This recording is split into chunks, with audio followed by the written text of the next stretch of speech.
has to do. What's the word again? Jihad. A jihad is a religious duty of a Muslim.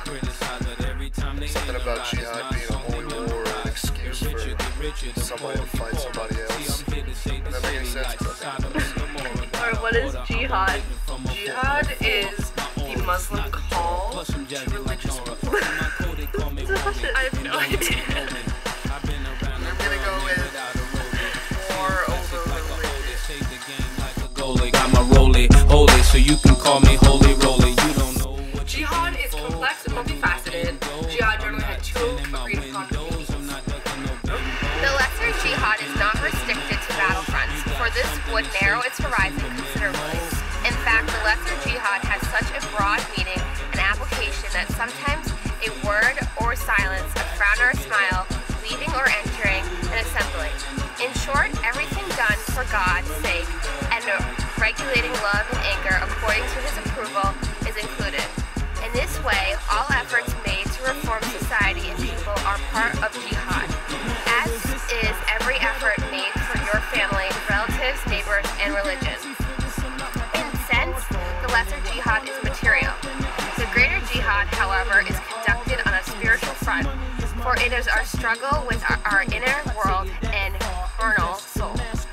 When both of these jihads have been carried out successfully, the desired balance is established. If one is missing, the balance is destroyed. That said, jihad also has two variant meanings over the ages. One of them more radical than the standard meaning, and one quite specific. The first, mainly associated with the thinker Ibn Taymiyyah, holds that born Muslims who fail to live up to the requirements of their faith are themselves to be considered unbelievers, and so legitimate targets of jihad. This tended to come in handy when, as was often the case, one Muslim ruler made war against another. Only by portraying the enemy as not properly Muslim could the war be dignified as a jihad. The second variant, usually associated with Sufis or Muslim mystics, was the doctrine customary translated as greater jihad, but perhaps more usefully termed higher jihad. This Sufi variant invokes allegorical modes of interpretation to turn jihad's literal meaning of non-conflict upside down, calling instead for a withdrawal from the world to struggle against one bizarre instincts in pursuit of numerous awareness and spiritual depth.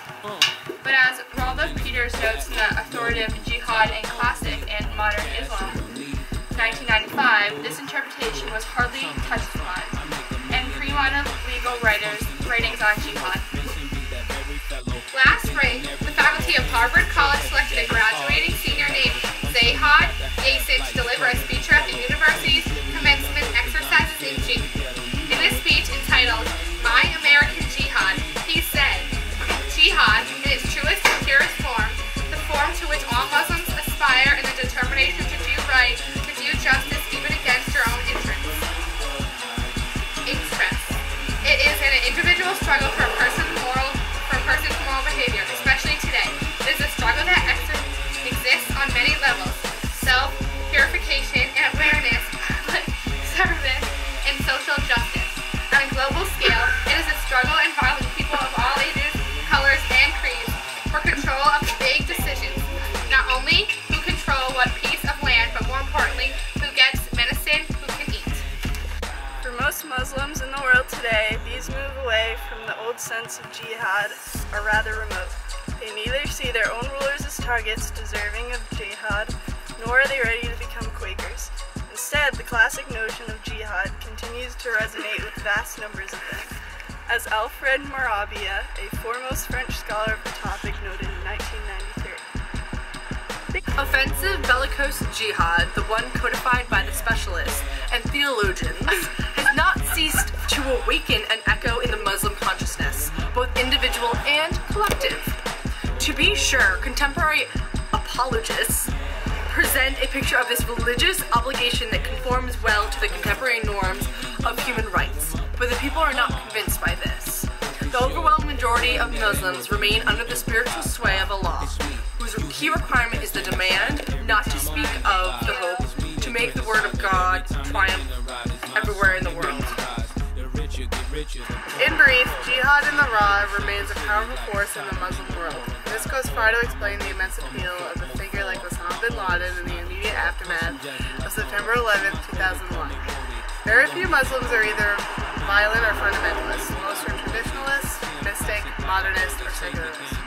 Murder rates in the Muslim world are remarkably low.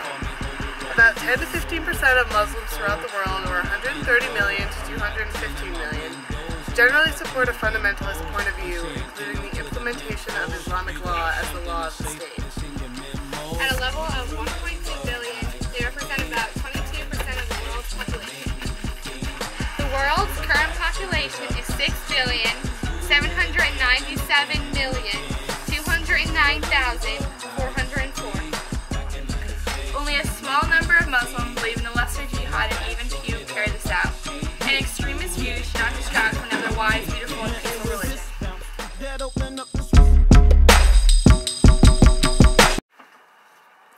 That made no sense.